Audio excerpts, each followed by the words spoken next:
Comment se libérer de la culpabilité du passé?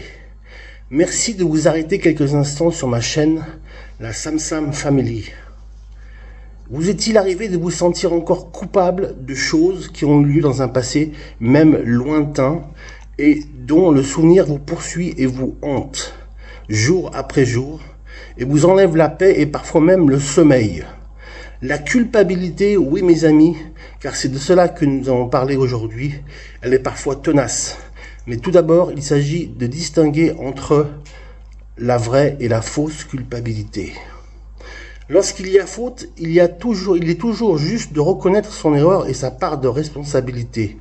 Lors d'un conflit, par exemple, il faut faire la part des choses, il faut être prêt à assumer sa partie de responsabilité.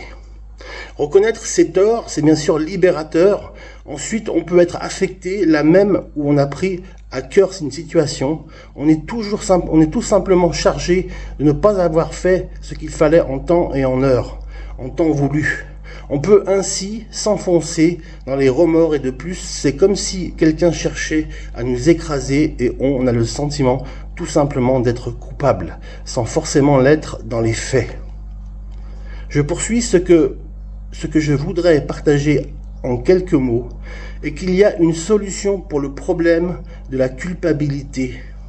Et cette solution consiste à saisir trois choses. Premièrement, trouver un lieu d'accueil, quelqu'un vers qui aller, à qui parler, à qui ouvrir son cœur. La parabole du fils prodigue bien connue, elle se trouve dans l'évangile de Luc au chapitre 15 et parle de ce père sensationnel qui va à l'encontre de son enfant et l'accueille malgré ses fautes. Ce fils se sent coupable de ce qu'il a fait. Il revient à la maison chargé de ses fautes, culpabilisé d'avoir fait tout faux et cette culpabilité est tout à fait réelle. En effet, il a fauté gravement. Le fils prodigue a fauté gravement contre son père. Mais voilà que le père l'accueille tel qu'il est, sans jugement et sans même poser de questions. Il lui offre son amour et de plus, il organise une fête. En plus, il organise une fête. Et c'est exactement ce que Dieu fait pour tous ceux qui viennent à lui sincèrement et de tout cœur.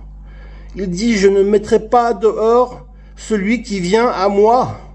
Ensuite, il est nécessaire de vider son cœur. Vide ton cœur de toute culpabilité, mon ami.